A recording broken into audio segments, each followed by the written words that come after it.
नमस्कार, देवभूमि समाचार में स्वागत है आपका। मैं हूं आपके साथ प्रियंका मिश्रा। बुलेटिन की करेंगे शुरुआत। खबर पिथौरागढ़ से सामने आ रही है, जहां आज मुख्यमंत्री पुष्कर सिंह धामी ने सुरेंद्र सिंह बाल्तिया स्पोर्ट्स स्टेडियम से देव सिंह मैदान तक रोड शो किया। इस दौरान रोड शो में हजारों की संख्या में स्थानीय जनता, जनप्रतिनिधि, रंगकर्मियों, अधिवक्ताओं और पूर्व सैनिकों, विभिन्न क्षेत्र के लोगों ने मुख्यमंत्री का स्वागत किया। लोकवाद्य यंत्रों, पारंपरिक लोक नृत्य, छोलिया, कलश यात्रा के बीच मुख्यमंत्री ने स्थानीय जनता पर पुष्प वर्षा भी की और सभी का आभार व्यक्त किया। मुख्यमंत्री ने कई विकास योजनाओं का लोकार्पण व शिलान्यास भी किया।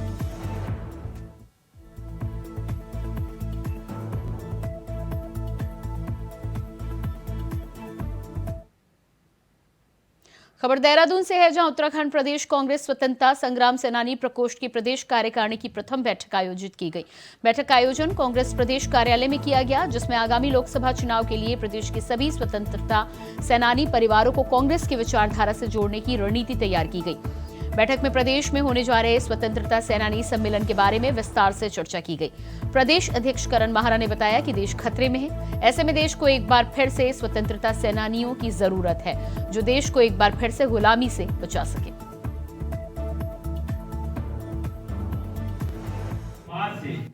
देखिए, स्वतंत्रता संग्राम सेनानियों ने बिना किसी लालच के इस देश की आज़ादी की लड़ाई को लड़ा।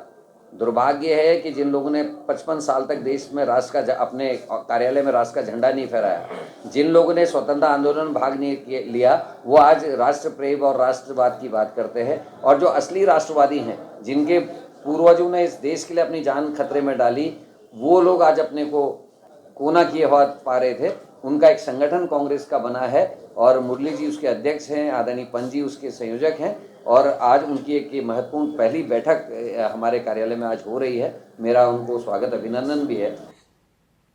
खबर देहरादून से है, जहां उत्तराखंड कांग्रेस प्रदेश प्रभारी कुमारी शैलजा पार्टी कार्यालय पहुंची। यहां उन्होंने सभी पार्टी कार्यकर्ताओं से कहा कि आपसी मतभेद भुलाकर चुनाव की तैयारी में जुट जाएं। आपको बता दें कि कांग्रेस पार्टी में कई आपसी मतभेद खुलकर सामने आए हैं, जिसको लेकर प्रदेश कांग्रेस पार्टी में असहज स्थिति बन जाती है। वहीं बीजेपी प्रदेश प्रवक्ता हनी पाठक का कहना है कि नवनियुक्त प्रदेश प्रभारी ने उत्तराखंड में पता कर लिया है कि कांग्रेस अभी तक यहां निराधार क्यों रही है।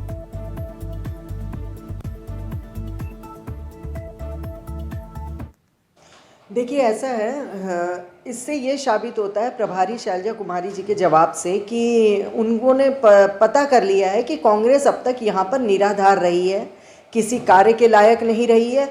तभी उन्होंने ये बात कहा कि अब आपसी मनमुटाव भुलाकर चुनाव की तैयारी में लगना चाहिए। मतलब इससे पहले वो भी मानती हैं कि कांग्रेस यहाँ पर कोई कार्य नहीं कर रही थी, सिर्फ अपने अंदर खाने सिर्फ फुटावल कर रही थी। बल्कि शैलजा जी को तो मैं एक राय देना चाहूँगी कि उनको ये बात भी पूछनी चाहिए अपने कार्यकर्ताओं से और नेताओं से कि इधर उधर की बात न कर, ये बता कि काफिला क्यों लुटा कांग्रेस का। तो उनको शायद सही और सही तथ्यों के साथ जवाब मिल जाएगा कि काफिला आखिर लुटा तो क्यों लुटा। अगली खबर देहरादून से है, जहां लोकसभा चुनाव में आज ज्यादा समय नहीं बचा है, जिसके मद्देनजर सभी राजनीतिक दल चुनाव की तैयारियों में जुट चुके हैं। एक तरफ बीजेपी जहां लगातार सम्मेलन करके जनता को लुभाने की कोशिश में जुटी हुई है, वहीं कांग्रेस भी चुनाव के लिए कई दांवपेच अपना रही है। बता दें कि लोकसभा चुनाव के मद्देनजर कांग्रेस के राष्ट्रीय अध्यक्ष मल्लिकार्जुन खड़गे 28 तारीख को पहली बार उत्तराखंड पहुंचने वाले हैं, जिसके लिए पीसीसी चीफ ने तैयारियां शुरू कर दी हैं, जिसके तहत पीसीसी अध्यक्ष करण माहरा कांग्रेस के कई कार्यकर्ताओं के साथ बन्नू स्कूल निरीक्षण करने पहुंचे। तो वहीं कयास लगाए जा रहे हैं कि कांग्रेस के राष्ट्रीय अध्यक्ष का जन सम्मेलन इसी स्कूल के ग्राउंड पर आयोजित किया जाएगा। हालांकि करण माहरा ने इसकी पुष्टि नहीं की। राष्ट्रीय अध्यक्ष जी आ रहे हैं और हमारा सौभाग्य है कि एक ऐसा व्यक्ति जिसने बूथ लेवल में भी काम किया हो और 1969 में जो अपने ब्लॉक का अध्यक्ष रहे, वो हल्के हल्के बढ़ते हुए सधे हुए कदमों से आज राष्ट्रीय अध्यक्ष तक पहुंचे हैं। अब वो कार्यकर्ताओं की मजबूरियों को, उनकी दिक्कतों को, उनकी परेशानियों को पहचानने वाले व्यक्ति हैं और वो आ रहे हैं, इसलिए हमारे कार्यकर्ताओं में खासा उत्साह है। और आदरणीय खड़गे जी की जो 28 तारीख को कार्यक्रम है, उसके लिए हम अभी कहाँ हम उनका कार्यक्रम रखेंगे, अभी बन्नू आए हैं, अभी हम रेंजर्स ग्राउंड भी जाएंगे, परेड ग्राउंड भी जाएंगे और जहां हमको लगेगा पार्किंग की सुविधा ठीक है, आने जाने में लोगों को सुविधा रहेगी, उस हिसाब से आदरणीय खड़गे जी का कार्यकर्ताओं से जो मुलाकात है उसको प्रोग्राम को हम सुनिश्चित करेंगे। अगली खबर हरिद्वार से है। कल मुख्यमंत्री पुष्कर सिंह धामी ने हर की पैड़ी से अखाड़ा परिषद अध्यक्ष श्री महंत रविंद्र पुरी के नेतृत्व में शुरू हुई कलश यात्रा को हरी झंडी दिखाकर रवाना किया। आज ये यात्रा निरंजनी अखाड़े से भव्य शोभा यात्रा के रूप में मुरादाबाद के लिए प्रस्थान कर गई है। कलश यात्रा में क्या खास है, कब अयोध्या पहुंचेगी, इसी को लेकर अखिल भारतीय अखाड़ा परिषद अध्यक्ष श्री महंत रविंद्र पुरी से बातचीत की हमारे संवाददाता विकास चौहान ने।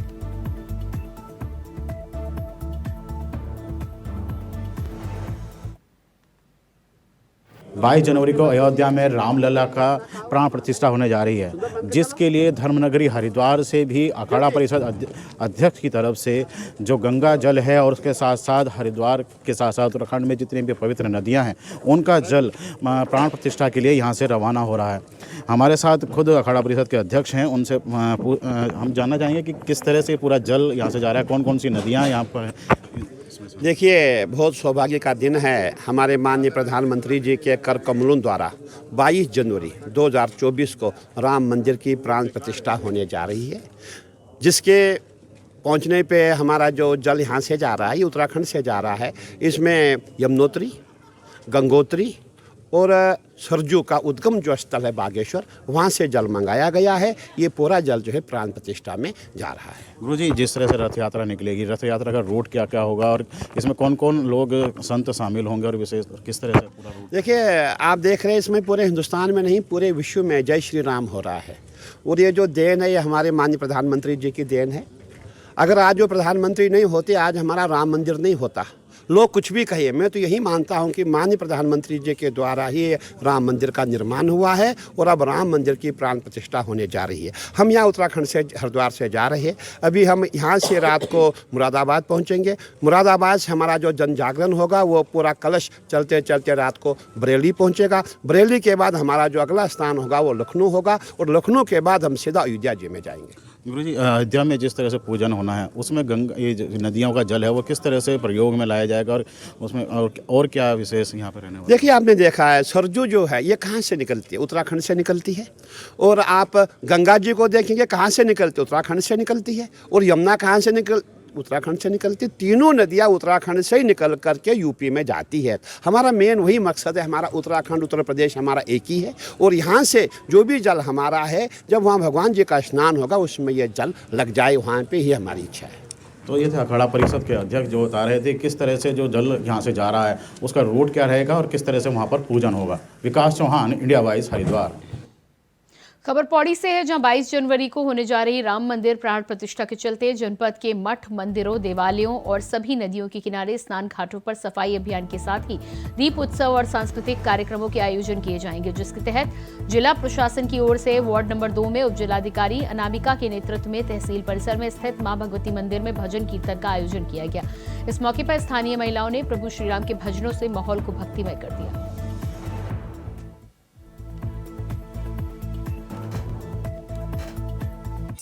जैसा कि हमें निर्देश प्राप्त हुए कि जो 14 से 22 जनवरी तक हम लोग साफ़ सफाई का अभियान और इसके अंतर्गत ही हम लोग मंदिरों की सफाई करेंगे और भी काफ़ी कार्यक्रम आयोजन करेंगे। तो उसी के अंतर्गत हम लोगों ने तहसील पौड़ी ने सफाई अभियान किया और यहाँ पर भगवती माँ के मंदिर के समीप कीर्तन का आयोजन किया। यहाँ पे आप देख सकते हैं कि पौड़ी जो कीर्तन मंडली है वहाँ से भी काफ़ी लोग आए हैं, तहसील के भी काफ़ी लोग हैं और बहुत ही धूमधाम से ये कीर्तन कर रहे हैं।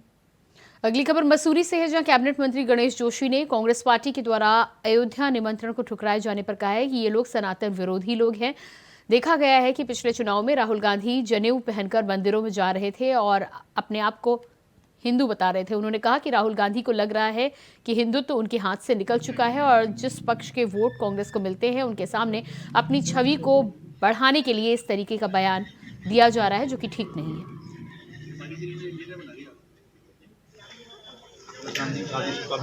अगर आपने देखा होगा पिछले चुनाव में यही राहुल गांधी था जो जनेऊ पहनकर मंदिरों में जा रहा था और कह रहा था मैं हिंदू हूं।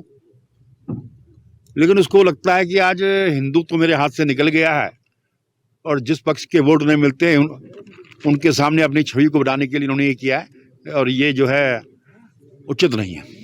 देखिए, पहले तो आप नोट कर लो, विपक्ष एक हो नहीं सकता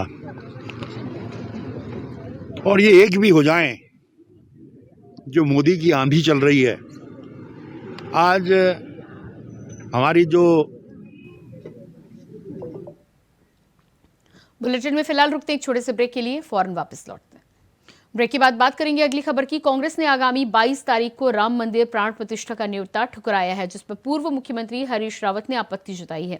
उन्होंने कहा है कि बार बार ये कहा जा रहा है कि कांग्रेस ने राम मंदिर का न्योता ठुकराया है, जो कि बिल्कुल गलत है। उन्होंने सवाल उठाया कि भगवान राम के मंदिर का निमंत्रण आखिर कौन ठुकराएगा, क्योंकि राम हमारे इष्ट देवता है।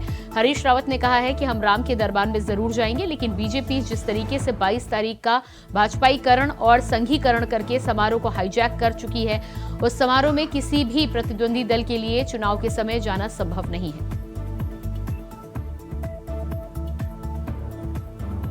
क्षमा चाहते हैं, ये शब्द जो है मीडिया बार बार पता नहीं भाजपा वालों ने क्या लोग के नाम में डाल रखा है। किसी ने भगवान राम का न्योता कौन ठुकराएगा? हम तो राममय हैं, हमारे तो इष्ट देवता है राम। हम जो है हम तो इष्ट की तरीके से उनकी पूजा करते हैं। हम राम के दरबार में जाएंगे, राम के पास जाएंगे, हम रामलला के दर्शन करने के लिए जाएंगे।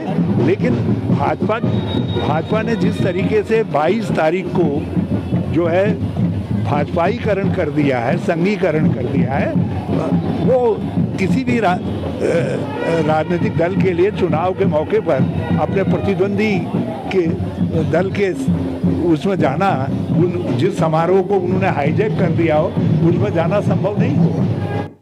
उत्तराखंड में कांग्रेस ने लोकसभा चुनाव का बिगुल बजा दिया है। लक्ष्य सामने है, आपसी गुटबाजी छोड़कर 5 लोकसभा सीटों पर प्रचंड जीत और राष्ट्रीय नेतृत्व के बल से कांग्रेस इसे संभव बनाने में लगी हुई है। अब कांग्रेस के राष्ट्रीय नेताओं के जनवरी महीने के दौरे भी तैयार हो चुके हैं। देखिए खास रिपोर्ट।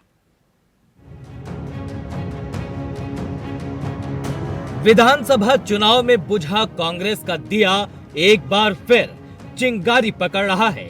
सोमवार को प्रदेश प्रभारी कुमारी शैलजा के आगमन से मानो कार्यकर्ताओं के अंदर वो जोश और उत्साह लौट आया है। प्रदेश प्रभारी के कांग्रेस के वरिष्ठ नेताओं को गुटबाजी छोड़कर एकजुट चुनाव लड़ने के दिशा निर्देश के बाद अब कांग्रेस की नाव सही धारा में बहती हुई नजर आ रही है। आगामी लोकसभा चुनाव के लिए कांग्रेस का रोड मैप भी तैयार हो चुका है। 26 को स्क्रीनिंग कमेटी के अध्यक्ष भगत चरण दास, 27 को all India Congress manifesto committee के सदस्य, 28 जनवरी को कांग्रेस के राष्ट्रीय अध्यक्ष मल्लिकार्जुन खड़गे उत्तराखंड की धरती पर पधार रहे हैं। साथ ही महिला कांग्रेस की राष्ट्रीय अध्यक्ष अलका लांबा समेत कई राष्ट्रीय नेतृत्व जनवरी महीने में अपना डेरा उत्तराखंड में जमाने जा रहे हैं, जिससे कांग्रेस के नेताओं और कार्यकर्ताओं में उत्साह और जोश है। वहीं कांग्रेस में गुटबाजी की महक अभी भी आ रही है। हरिद्वार से पूर्व मुख्यमंत्री हरीश रावत और पूर्व कैबिनेट मंत्री हरक सिंह रावत बार बार हरिद्वार से लड़ने की इच्छा जता रहे हैं। वहीं बाकी लोकसभा में भी इसी तरह की खींचतान जारी है। वहीं केंद्रीय नेतृत्व के दौरे से कांग्रेस संतुष्ट नजर आ रही है, तो वहीं कांग्रेस अध्यक्ष दावा कर रहे हैं कि कांग्रेस प्रदेश की 5 सीटों पर जीत दर्ज करेगी। वहीं बीजेपी का आत्मविश्वास उनकी आंखों में नजर आ रहा है। 22 तारीख को आदरणीय खड़गे जी आ रहे। हमारे लिए सौभाग्य इस बात का है कि एक ऐसा कार्यकर्ता जिसने बूथ से अपनी शुरुआत की थी, 1969 में वो अपने ब्लॉक के अध्यक्ष बने और ब्लॉक अध्यक्ष से हल्के हल्के सोपानों को बढ़ते हुए वो राष्ट्रीय अध्यक्ष तक पहुंचे हैं। और खुशी कार्यकर्ताओं में इस बात की है कि ऐसा व्यक्ति जिसने जमीन से लेकर ऊपर तक का कार्यक्रम देखा है, वो कार्यकर्ताओं की परेशानी को भी समझता है और कार्यकर्ताओं के पोटेंशियल को भी वो समझते हैं। तो ऐसा व्यक्ति हमारे बीच में आ रहा है, तो कार्यकर्ताओं में खासा उत्साह है और उस दिन भारी संख्या में बूथ से लेकर हमारे प्रदेश स्तर के सभी कार्यकर्ता उसमें उपस्थित रहेंगे।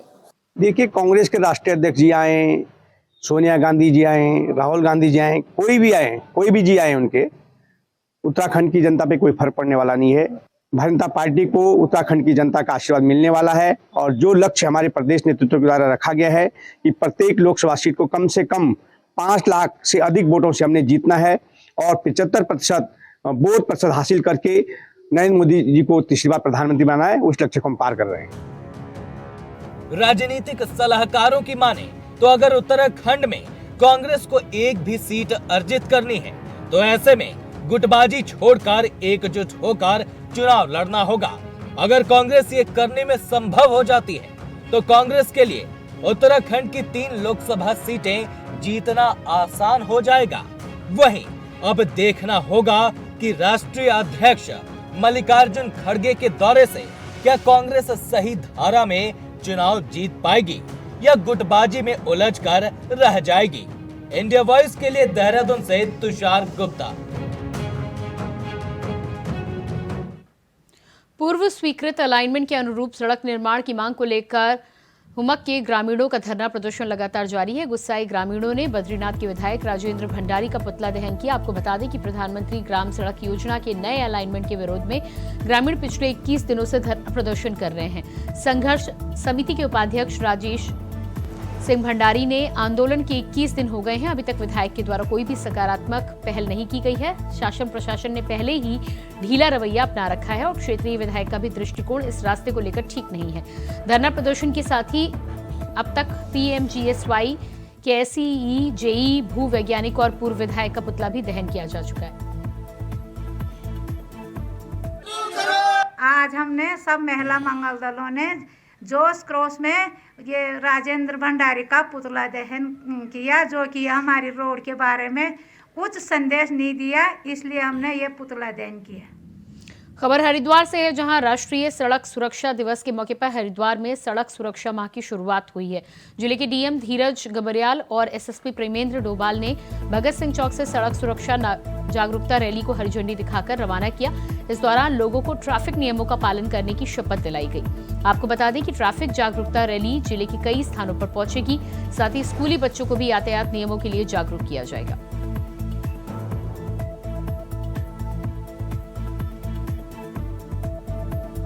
सुरक्षा माह हमारे द्वारा आयोजित किया जा रहा है। ये पूरे प्रदेश भर में ही आयोजित किया जा रहा है। इसका जो मुख्य पर्पज़ है वो एक तरीके से लोगों में जो जागरूकता है ट्रैफिक के नियमों के प्रति उसको करना है। इसमें हम स्कूल लेवल से लेके स्कूल स्तर पे भी और अन्य जितने स्टेक होल्डर हैं उनके साथ बैठ के जो उनकी समस्याएं हैं उनको भी सुनेंगे और उस पर क्या हम लोग बेहतर तरीके से सड़क सुरक्षा को कर सकते हैं, इस पर हम लोग वर्क करेंगे। आज से एक अवेयरनेस प्रोग्राम हम लोग चला रहे हैं सारे स्कूल्स में। तो जनपद के जितने भी स्कूल्स हैं वहाँ पे बच्चों को अवेयर करने के लिए एक अभियान हम लोग चला रहे हैं, जिसमें पुलिस की टीम रहेगी और RTO की टीम रहेगी और प्रशासन के भी टीम रहेगी। तो ये लोग लगातार बच्चों को अवेयर करेंगे। उसका रीज़न ये है और आज के दिन हम यही आशा करते हैं कि हमारे जनपद की ट्रैफिक व्यवस्था अच्छी हो।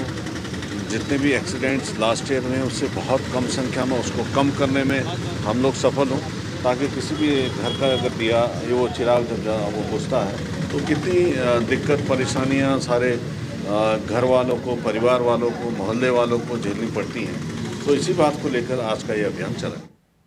खबर देहरादून से है, जहां राजपुर क्षेत्र में गुलदार के द्वारा बच्चों पर हमला करने की घटना के बाद वरिष्ठ पुलिस अधीक्षक देहरादून ने पुलिस को प्रभावित इलाके में वाहनों से रोज गश्त करने के निर्देश जारी किए हैं। SSP ने बताया कि राजपुर और रायपुर पुलिस के द्वारा नियमित रूप से प्रभावित जिले में वाहनों से निरंतर गश्त की जा रही है। साथ ही लाउडस्पीकर के माध्यम से लोगों को सावधानी बरतने के निर्देश दिए जा रहे हैं।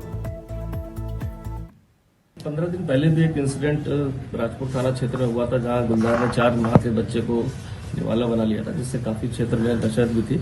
उसको देखते हुए फॉरेस्ट की टीम और पुलिस की टीम ने काफी कॉम्बिंग ऑपरेशन भी कराया, उसको ट्रैप करने की कोशिश भी कर रहे थे। लेकिन विगत अभी 2 दिन पहले ही फिर से उसके द्वारा संभवतः वही गुलदार है जिसके द्वारा एक और बालक पर 9 साल 10 साल को उस पर अटैक कर दिया गया था। तो उसको देखते हुए, जबकि वो इंजर्ड हुआ था, उसको देखते हुए जो उसका मूवमेंट है शहर की तरफ और आसपास के जो मोहल्ले हैं, कॉलोनी, उस पर देखा गया है, क्योंकि CCTV कैमरों में भी बहुत जगह पर उसकी ऐसी दिखाई दिया है। वो उसको देखते हुए रात्रि में जो है फॉरेस्ट की टीम के साथ साथ, जब से अंधेरा होने के बाद फॉरेस्ट की टीम के साथ साथ पुलिस की टीम की भी गश्त बढ़ाई गई है। साथ ही साथ देर रात्रि तक भी सायरन बजाकर और लोगों को अलर्ट करके उस पर निगरानी रखी जा रही है। पूरी उम्मीद है कि फॉरेस्ट टीम द्वारा जो ट्रैप लगाए गए हैं जल्दी से जल्दी उसको पकड़ लिया जाएगा। खबर हरिद्वार से, जहां शहरी और ग्रामीण रिहायशी इलाकों में जंगली हाथियों को आने से रोकने के लिए मानव हाथी संघर्ष टीम का गठन किया गया है, जिसमें वन दरोगा गजेंद्र सिंह को मानव हाथी संघर्ष टीम का प्रभारी बनाया गया है। साथ ही जंगली हाथियों की आजादी क्षेत्र में आने वाले 2 प्रमुख रास्तों पर भी वन विभाग की गश्त टीम का पहरा 24 घंटे रहेगा। आपको बता दें कि कनखल के जगजीतपुर की कॉलोनी से कुछ समय जंगली हाथियों का आवागमन बना हुआ है, जिससे लोगों में दहशत का माहौल है। लोग वन विभाग के अधिकारियों में संपर्क कर हाथियों को आबादी क्षेत्र में आने से रोकने की मांग लगातार कर रहे हैं, जिस पर वन विभाग ने अब मानव हाथी संघर्ष टीम का गठन किया है।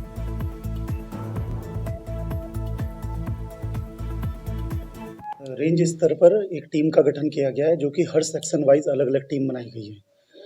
टीम में जो है संबंधित जो सेक्शन है हमारा, उसके सेक्शन अधिकारी को उसका इंचार्ज बनाया गया है और उनके अंदर जो बीट अधिकारीगण हैं वो उस टीम के मेंबर हैं। और इसमें हमारे एक गजेंद्र जी हैं जिन्हें उनका नोडल बनाया गया टीम का, जो सारी टीमों के बीच में कोऑर्डिनेशन रखते हैं। हमारी टोटल जो 6 सेक्शन है उनके अंतर्गत एक एक टीम का गठन करा गया है और उसमें हर एक टीम के जो अध्यक्ष हैं वो वहाँ के सेक्शन अधिकारी हैं और उनका कोऑर्डिनेशन आपस में रहता है। जैसे ही हाथियों के मूवमेंट को रोकने के लिए रात को गश्त करते हैं ये लोग, और जो एंट्री पॉइंट होते हैं हाथियों के उसमें रेगुलर गश्त करी जाती है, जिससे कि उनका आबादी क्षेत्र में रोका जा सके। और इसी के साथ फिलहाल इस बुलेटिन में इतना ही। खबरों के लिए देखते रहिए इंडिया वॉइस। नमस्कार।